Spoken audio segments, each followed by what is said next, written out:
நம்ம எவ்வளவு பொருள் படைத்தவர்களாக இருந்தாலும் கை நீட்டி வாங்கக்கூடிய அந்த தன்மையானது நமக்கு வந்துவிட்டதின் காரணத்தினால் நம் மனதிலும் நிம்மதி இருப்பதில்லை. இன்னும் வேண்டும் வேண்டும் என்ற எண்ணத்தில் அடுத்த நிலையை நோக்கி பயணிக்க வேண்டும் என்ற அந்த ஒரு எண்ணமே இல்லாமல் போய்விடுகிறது. அப்போ என்ன குணம் அடிப்படையில் தேவைன்னா, நான் கொடுக்க வேண்டும் என்கின்ற மனநிலைக்கு வர வேண்டும். வாங்குபவரை விட கொடுப்பவர் தலை சிறந்தவர், அப்படித்தானே? நம்மளோட பாஷையிலேயே எடுத்துக்கலாமே.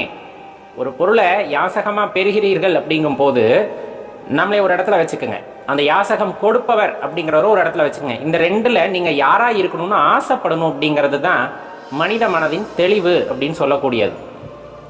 இப்போ நம்மளுக்கு பொன் பொருள் சேர்க்கை நீங்கள் எது ஆசைப்படுறீங்களோ சேரணும்னு நினச்சிங்கன்னா முதல்ல கொடுக்க வேண்டும் என்ற எண்ணம், கொடுக்க வேண்டும் என்ற மனது உங்களுக்குள் உண்டாகாத பட்சத்தில் எதையும் எளிதில் அடைய முடியாது. இது பொன் பொருளுக்கு மட்டுமல்ல, சந்தோஷத்துக்கும் கூட.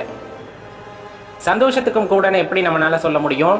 இப்போ ஒருத்தருக்கு போய் நீங்கள் சாப்பாடு கொடுக்குறீங்க, பசியில் இருக்கவருக்கு சாப்பாடு கொடுக்கும்போது சாப்பிட்டதுமே அவர் மட்டும்தான் சந்தோஷமாக இருக்கிறாரா? கிடையாது. இல்லை, அதை பார்க்கக்கூடிய நமக்கு எவ்வளவு ஆனந்தம் உண்டாகும் இல்லையா? வெளியே காட்டிக்க மாட்டோம், ஆனால் பெரிய ஆனந்தமானது உண்டாகும். அதே போல் யாருக்காவது ஒரு உதவி செய்கிறீர்கள், கைமாறு பார்க்காத உதவி, அவர் திரும்பி செய்ய வேண்டும் என்ற அந்த ஒரு எண்ணமெல்லாம் இல்லாமல் நம்ம போய் உதவி செய்கின்றோம். அப்போ உதவியை பெறுபவர் ஆனந்தமாக இருக்கிறார் அப்படின்னு மட்டும் சொல்ல முடியுமா? கிடையாது. உதவி செய்த நீங்களும் ஆனந்தமாக இருக்கிறீர்கள்.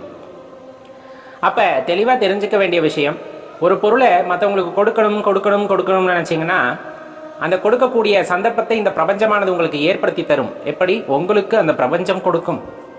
ஏதாவது வழியில் இறைவன் உங்களுக்கு அதை கொடுப்பார். ஏன்னா நீங்கள் மற்றவங்கெல்லாம் நல்லா இருக்கணும், எல்லாத்துக்கும் நான் கொடுக்கணும் அப்படின்னு நீங்கள் நினச்சிட்டீங்க அப்படிங்கும்போது உங்களுக்கு இறைவன் கொடுப்பார்.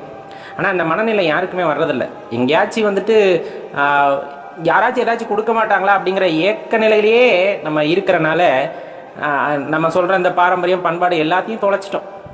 கையேந்தி நிற்கக்கூடிய சூழ்நிலைக்கு வந்துட்டோம். மனசுலேயும் நிம்மதி இல்லை, பொருளும் பத்தாதுங்கிற அந்த பற்றாக்குறை மனதோடையே வாழ ஆரம்பிச்சிட்டோம். அதுதான் பிரச்சனை. அதனால் எப்போவுமே நம்ம இந்த பாரத பூமிக்கே உண்டான அந்த கலாச்சாரம் அப்படிங்கிறது பார்த்திங்கன்னா, இல்லாதவர்களுக்கு கொடுக்க வேண்டும், இல்லாதவர்களுக்கு கொடுக்க வேண்டும் என்ற மனம் வேண்டும். அப்படி இருந்தால் இறைவன் உங்களுக்கு அனைத்தையுமே உங்களுக்கு சாதகமாகவே மாற்றி தருவார். இந்த பிரபஞ்சமானது நீங்கள் கேட்பதை உங்களுக்கு கொடுக்கும் அப்படிங்கிறத தெளிவாக தெரிந்து கொள்ளுங்கள் நண்பர்களே.